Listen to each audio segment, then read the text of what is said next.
presented by Tirupati Cotton Seed Oil. Taste और health का perfect balance. નમસ્કાર, લોકશાહીનો મહાપર્વ 2024 સાથે હું છું આપણી સાથે મહેન્દ્ર. ગુજરાતના રાજકારણમાં પુરુષોત્તમ રૂપાલાના નિવેદનને લઈને સૌથી ચર્ચિત બેઠક એટલે રાજકોટ બેઠક પર 22 વર્ષ પછી ફરી એક વખત પુરુષોત્તમ રૂપાલા અને પરેશ ધાનાણી વચ્ચે સીધો જંગ જામશે. લગભગ દોઢેક મહિના પહેલા ગુજરાતના રાજકારણમાં ચર્ચા હતી કે વિધાનસભામાં વિરોધ પક્ષના નેતા રહી ચૂકેલા પરેશ ધાનાણી કોંગ્રેસ છોડીને ભાજપમાં જોડાઈ જશે. તેઓ ભાજપના નેતા પુરુષોત્તમ રૂપાલા સાથે તેઓ યા તો ચા પીતા નજરે પડ્યા હતા. હવે એ જ પુરુષોત્તમ રૂપાલા સામે પરેશ ધાનાણી રાજકોટની લોકસભા બેઠક ઉપરથી ઉમેદવાર બનાવવામાં આવ્યા છે. ત્યારે આવો જાણીએ તેમની રાજકીય કારકિર્દી.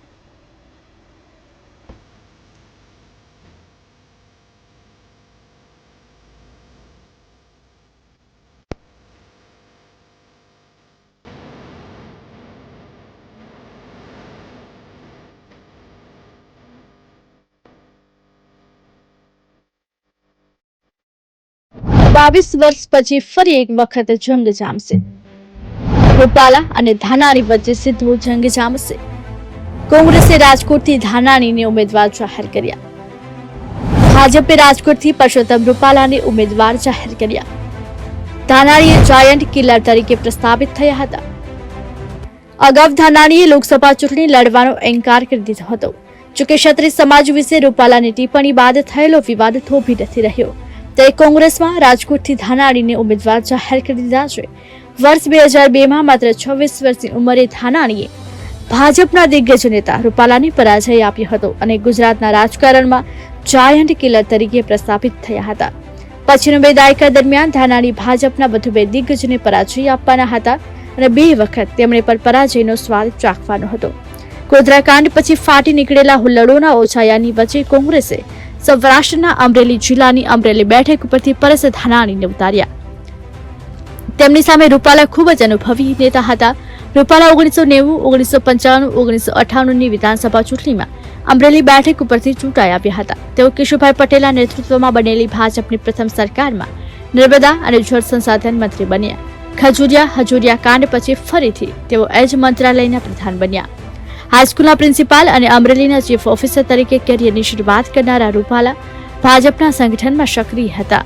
તે રાષ્ટ્રીય સ્વયંસેવક સંઘે તેના પ્રચારક નરેન્દ્ર મોદીને ગુજરાતમાં ભાજપના સંગઠન મંત્રી તરીકે મોકલ્યા અને રૂપાલા તેમના સંપર્કમાં આવ્યા. કહેવાય છે કે અરસામાં મોદીએ જ કાર્યકરોના ડેટાને કેવી રીતે મેન્ટેન કરવો અને કઈ નવી વિગતો મેળવવી તેની વિશેની માહિતી આપી. ગુજરાતના મુખ્યમંત્રી તરીકે નરેન્દ્ર મોદી પરત ફર્યા ત્યારે રૂપાલાને કૃષિ અને સહકાર મંત્રી બનાવ્યા. રૂપાલા અને ધાનાણી વચ્ચેની ચૂંટણીને મોટાભાગના રાજકીય નિષ્ણાતો એકતરફી માનતા. તે ધાનાણીએ 16,314 મતે રૂપાલાને પરાજય આપ્યો અને જાયન્ટ કિલર તરીકે પ્રસ્થાપિત થયા હતા. તમારી વાત સાથે હું સંમત છું. તમે બે વ્યવસાય એવા છે માણસને મોજ કરવાનો ટાઈમ આવે તે જ યાદ આવે. તખતદારની કવિતા પ્રમાણે મોજમાં રહેવું.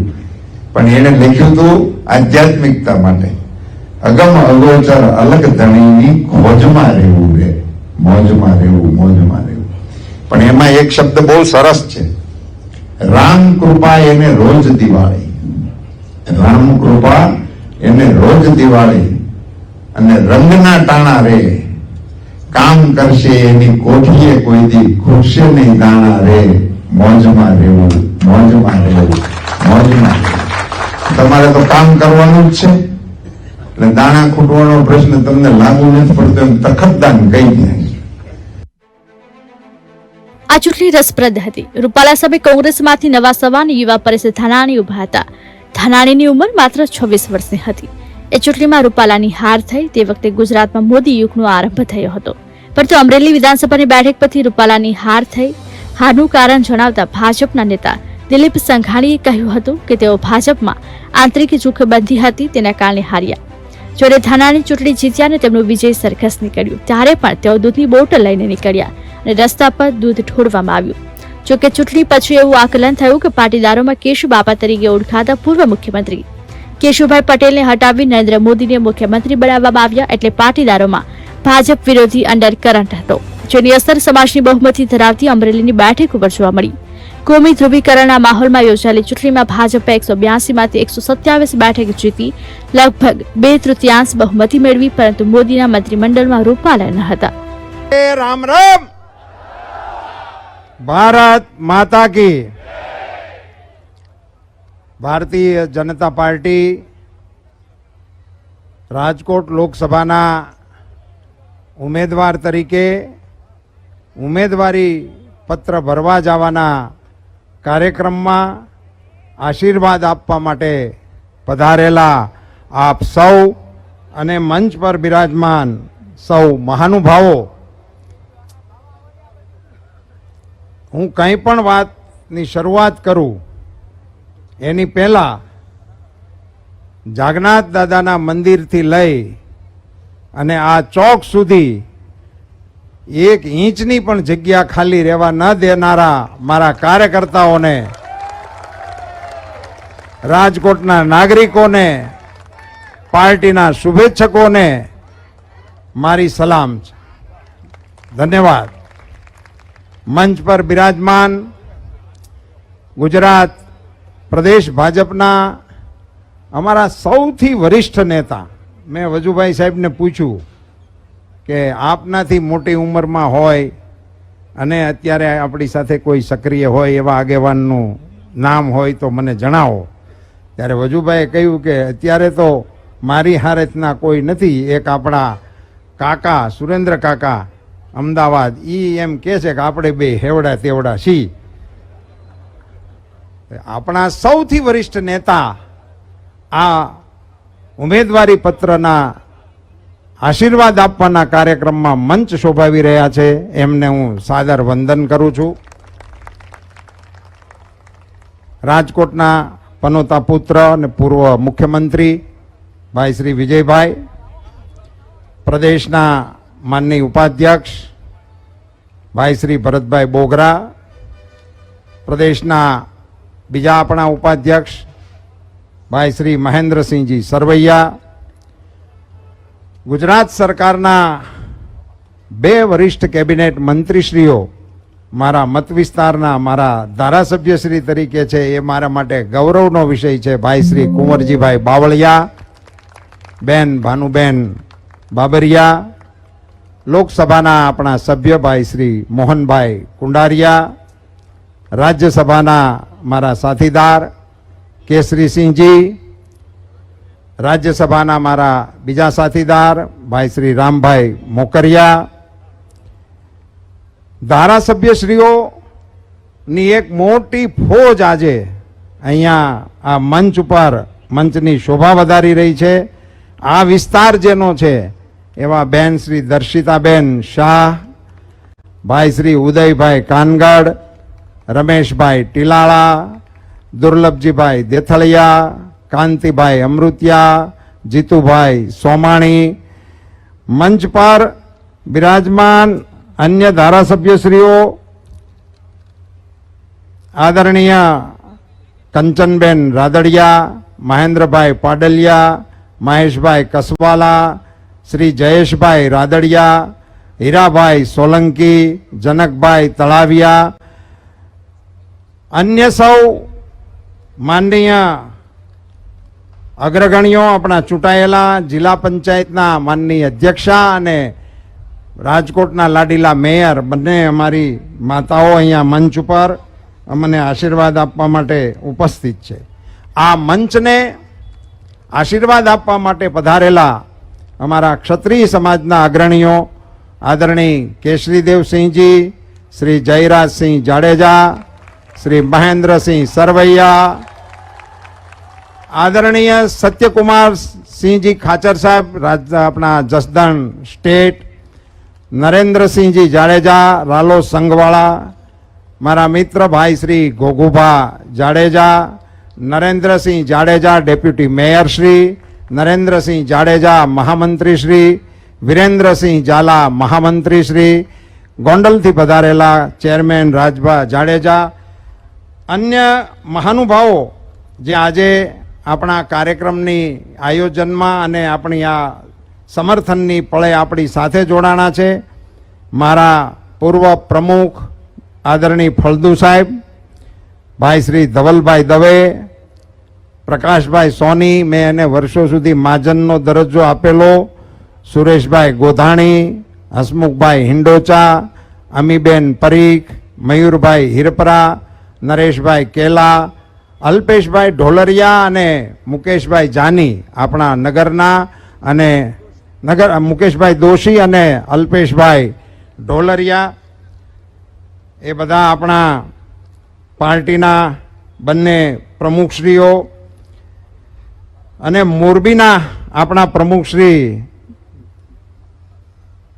ભાઈ શ્રી રણછોડભાઈ દલવાડી, નરેન્દ્રસિંહ, હરેશભાઈ હેરભા, રવિભાઈ વગેરે આગેવાનો, મહામંત્રીશ્રીઓ આપણા વિરેન્દ્રસિંહ ઝાલા, ડૉક્ટર માધવ દવે, અશ્વિનભાઈ મોલિયા, આખાએ દેશના સહકારી નેતા મારા વડીલ મુરબ્બી શ્રી દિલીપભાઈ સંઘાણી.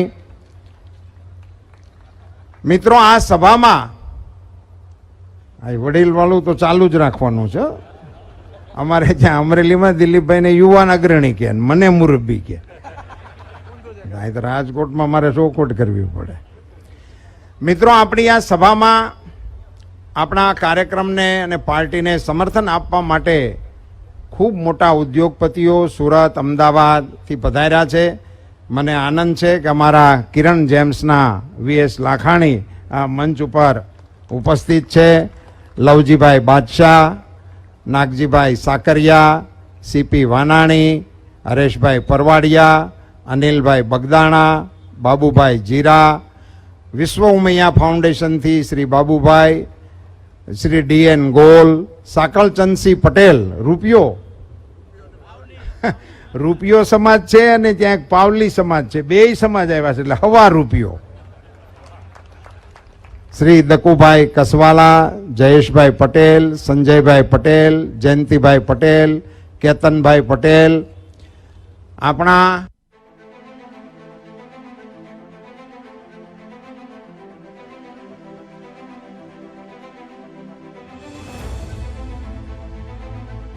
એ પછીના વર્ષો દરમિયાન રૂપાલા ગુજરાત ભાજપના પ્રવક્તા તથા મહાસચિવ તરીકે સક્રિય રહ્યા, જ્યારે ધાનાણી વિધાનસભ્ય તરીકેના પાઠે શીખ્યા. વર્ષ 2006માં રૂપાલા ગુજરાત ભાજપના પ્રદેશાધ્યક્ષ બન્યા અને તેમના જ નેતૃત્વમાં પાર્ટી વિધાનસભાની ચૂંટણી લડી. જ્યારે નરેન્દ્ર મોદી મુખ્યમંત્રી પદનો ચહેરો હતા. વિધાનસભા ચૂંટણીમાં કોંગ્રેસે ધાનાણીને રિપીટ કર્યા. તેમની સામે સહકાર ક્ષેત્રના અગ્રણી દિલીપભાઈ સંઘાણી હતા. નાતાલના 2 દિવસ પહેલા 4189 મતની પાતળી સરસાઈથી ધાનાણીનો પરાજય થયો અને પાટીદાર નેતા સંઘાણી ગાંધીનગર પહોંચ્યા. વર્ષ 2012માં ફરી એક વખત કોંગ્રેસે તેના નીવડેલા ઉમેદવાર ધાનાણી ઉપર ભરોસો મૂક્યો અને તેમને ટિકિટ આપી, જ્યારે ભાજપે સંઘાણીને રિપીટ કર્યા. ધાનાણીને 5 વર્ષ પહેલાની હારનો બદલો લીધો. 29,893 મતથી સંઘાણીનો પરાજય થયો. 2010ના અંતભાગમાં રૂપાલાએ પ્રદેશાધ્યક્ષનું પદ છોડી દીધું અને પાર્ટીની અલગ અલગ પાંખોમાં પોતાની ભૂમિકા ભજવતા રહ્યા. યુપીએ 2 દરમિયાન વારંવાર ચર્ચા કરી. રાહુલ ગાંધી તત્કાલિક વડાપ્રધાન ડોક્ટર મનમોહન સિંહની સરકારમાં મંત્રી બનશે, પણ તેવું ન બન્યું. વર્ષ 2013માં રાહુલ ગાંધી સંગઠનમાં સક્રિય થઈ રહ્યા હતા અને જયપુર ખાતેની પાર્ટીની કાર્ય સમિતિની બેઠકમાં રાહુલ ગાંધીને પાર્ટીના ઉપાધ્યક્ષ બનાવવામાં આવ્યા. લગભગ 2 દાયકા સુધી કોંગ્રેસે ઉપાધ્યક્ષની નિમણૂક કરી ન હતી. આ જાહેરાત દ્વારા અણસાર આપી દેવાયા હતા કે આગામી સમયમાં કોંગ્રેસના નેતૃત્વમાં સરકાર બનશે તો ગાંધી તેમાં સૌથી મોટી ભૂમિકા ભજવશે. સિદ્ધસર મંદિરથી માતાજીના આશીર્વાદ સાથે અહીંયા પધારેલા જયરામભાઈ વાંસજાળિયા, ઘોડાસરા સાહેબ, અમારે જરખિયાથી પધારેલા મનુભાઈ, વીપી વૈષ્ણવ, ગુણુભાઈ ડેલાવાળા, પરેશભાઈ ગજેરા, અમારા વસંતભાઈ ગજેરા, અમરીશભાઈ ડેર, જ્યોતિન્દ્રભાઈ મહેતા, કૃષ્ણકાંતભાઈ ધોળકિયા, દર્શિતભાઈ જાની, જીમીભાઈ દક્ષિણી, અનિલભાઈ તળાવિયા, અલ્પેશભાઈ લુણાગરિયા, ઘનશ્યામભાઈ હેરભા, નરેન્દ્રભાઈ પાંચાણી. અને હવે આમાં લિસ્ટમાં મારીથી ન આવ્યા હોય તો અમારે જિલ્લા પંચાયતના માનનીય અધ્યક્ષાબેન હંસાબેન પારધી, કાલે એમણે ખૂબ મોટું શક્તિ પ્રદર્શન કહો કે મહિલાઓની ખૂબ મોટા આશીર્વાદ અમને અપાવવાનો કાર્યક્રમ યોજ્યો હતો.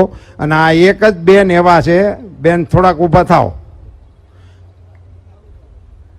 રાજકોટ જિલ્લા પંચાયતના પ્રમુખ રહેલા છે અને મોરબી જિલ્લા પંચાયતના પ્રમુખ રહેલા છે. આવા સૌભાગ્ય ખૂબ ઓછા લોકોને મળતા હોય છે. એવા માતૃશક્તિના પ્રતીકો આપણી વચ્ચે છે. મંચ ઉપર બિરાજમાન આદરણીય સૌ મહાનુભાવો, મારી મંચની સામેની બાજુએ બેઠેલા સૌ સંત વૃંદને મારા જય સિયારામ, નમો નારાયણ.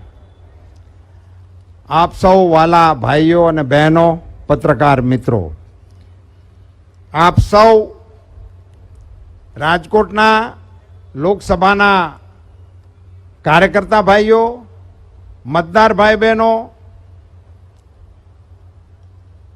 આપ સૌ જે ઉમળકાભેર, જે ઉત્સાહથી આજના આ કાર્યક્રમમાં અમને આશીર્વાદ આપવા માટે પધાર્યા, એ માટે હું નતમસ્તક આપ સૌને વંદન કરું છું, ધન્યવાદ પાઠવું છું.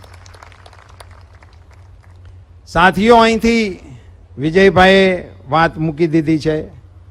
કુંવરજીભાઈએ તો ઘણી બધી વિગતવાર વાત મૂકી છે. અને મારો તો એવો નમ્ર મત છે કે જાગનાથથી અહીંયા સુધી આ ગળદીમાં ઊભે પગે જે હાલીને આવ્યા હોય એને હવે મત મને આપવા માટેની મારે વિનંતી કરવી એ તો કોઈ મહત્વનું નથી, પણ તમે અહીંથી જઈને આખા મલકમાં મત આપવા માટેનું અભિયાન ચલાવજો એવી વિનંતી હું આપ સૌને કરું. કાલે મોરબીમાં એક કાર્યક્રમ થયો. સિરામિક ઇન્ડસ્ટ્રીઝના આગેવાનોએ ત્યાં એક સભાનું આયોજન કર્યું હતું. ત્યારે મને ખબર પડી કે એ વિસ્તાર 4 લોકસભાને અડે છે. અને યોગાનું યોગ સુરેન્દ્રનગરના અમારા ઉમેદવાર ચંદુભાઈ પણ એ કાર્યક્રમમાં ઉપસ્થિત હતા. એટલે એક કાર્યક્રમથી 4 લોકસભાને મદદ અને સમર્થન મળે એવો સુંદર મજાનો કાર્યક્રમ મોરબી ક્ષેત્રની અંદર ઇન્ડસ્ટ્રીઝ આપણી જે છે એના બધા ઉદ્યોગકાર મિત્રોએ યોજ્યો હતો. એમને પણ યાદ કરીને આ જાહેર મંચથી અભિનંદન આપવાનું મને મન થાય છે. રાજકોટ શહેર અને જિલ્લાના આગેવાનોએ સમગ્ર લોકસભા વિસ્તારનો મારો સાધારણ એક પ્રવાસ કરાવી દીધો છે. મોટા મોટા ગામોની અંદર જિલ્લા પંચાયતોની સીટ દીઠ અન્ય કાર્યક્રમો કરીને લોકોની વચ્ચે મને સંપર્ક કરાવવાનું એક ખૂબ ઘનિષ્ઠ અભિયાન બંને ટીમોએ કર્યું છે. એ માટે હું શહેરની અને જિલ્લાની ટીમને પણ અભિનંદન આપું છું, ધન્યવાદ પાઠવું છું. સાથીઓ, આપ બધા જાણો છો અને વિજયભાઈએ જે વાત કરી એ ખરેખર મહત્વની વાત છે કે આ ચૂંટણી શેને માટેની ચૂંટણી છે. મિત્રો, અમારા પાર્ટીના ઢંઢેરામાં 1-2 વાત બહુ સરસ આ વખતે આવી છે, મૂકી શકું, પણ મારે 1-2 વાતનો ઉલ્લેખ અવશ્ય કરવો છે કે મોદી સાહેબે આ વખતે 70 વર્ષથી ઉપરના લોકોને આયુષ્યમાન કાર્ડ આપવા માટેના લાભની વાત આ અમારા ચૂંટણી ઢંઢેરાની અંદર આપેલું વચન છે. તો 70 વર્ષની વય મર્યાદાને સમજી લો તો એક પ્રકારે આપણા સમાજના વડીલો છે. તો વડીલ વંદનાનો મને એવું નથી લાગતો કે આનીથી ઉત્તમ કોઈ ઉદાહરણ હોય અથવા તો કોઈ એનો ઉપાય હોય. આખા એ દેશના વડીલોને આરોગ્યની દ્રષ્ટિએ એમના પરિવારને ચિંતા નહીં કરવા માટેનું જબરજસ્ત આશ્વાસન પ્રધાનમંત્રી મોદીજીએ આપણા ચૂંટણી ઢંઢેરાની અંદર આપ્યું છે. આખા દેશના વડીલોના આયુષ્યમાં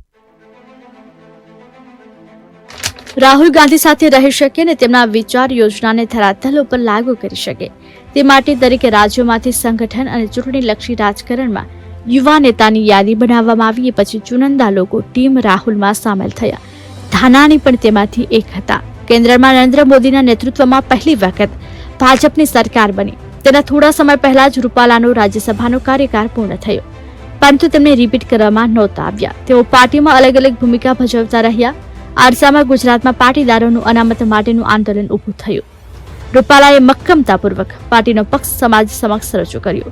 ગુજરાતમાં ભાજપનો પગ પેસારો થયો ત્યારથી જ પાટીદારોએ ભાજપને સાથ આપ્યો હતો, પરંતુ લગભગ 30 વર્ષમાં પહેલી વખત સમાજ પાર્ટીથી વિમુખ થતો હોય તેવું લાગતું હતું. એવા સમયે રૂપાલા અને મનસુખ માંડવિયાને રાજ્યસભાના રસ્તે સાંસદ બનાવવામાં આવ્યા. પાર્ટીએ પાટીદારોના આક્રોશને શાંત પાડવા માટે પ્રયાસ હાથ ધર્યા હોવાનું નિષ્ણાંતોનું આકલન હતું. એ પછી નરેન્દ્ર મોદીએ તેમના પ્રધાનમંડળનું વિસ્તરણ કર્યું, જેમાં રૂપાલાને કૃષિ, કૃષિ કલ્યાણ અને પંચાયતી રાજ વિસ્તારના મંત્રી બનાવવામાં આવ્યા. અને એના આરોગ્યની ખેવના માટે આપણે મતદાન કરવાનું છે. એમના માટેનું આ મતદાન છે. કોમન સિવિલ કોડ વર્ષોથી આપણા દેશની માંગ છે. કેટલાય કાયદાઓ પ્રધાનમંત્રીશ્રીના નેતૃત્વમાં રદ કરી નાખવામાં આવ્યા, કેટલાય નવા કાયદાઓ લાવવામાં આવ્યા, અને એક આ વિષય આપણા ધ્યાનમાં હતો. મને ગૌરવ થાય છે કે મારી પાર્ટીએ એને પણ ચૂંટણી ઢંઢેરાની અંદર દાખલ કરી દીધો છે, અમારા સંકલ્પની અંદર એ આવી ગયો છે. આવા વિષયોને લઈ અને આગામી દિશામાં, આગામી દિવસોમાં પ્રધાનમંત્રીશ્રીના નેતૃત્વમાં દેશને વિકસિત ભારત બનાવવા માટેનું લક્ષ્ય મોદી સાહેબે સરકારની સામેથી રાખ્યું છે.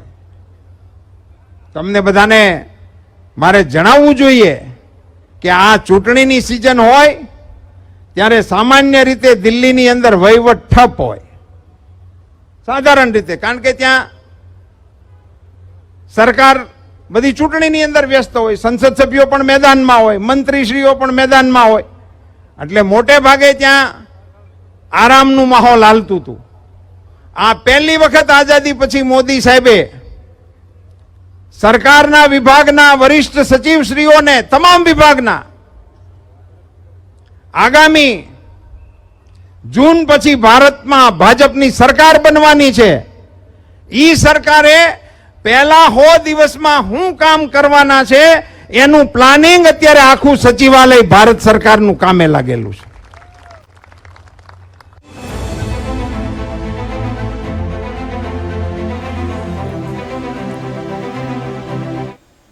તો લોકશાહીના મહાપર્વમાં હાલ બસ આટલું જ. વધુ સમાચાર માટે જોતા રહો KTV ન્યૂઝ ગુજરાતી. સમસ્યા તમારી, ખબર અમારી. નમસ્કાર.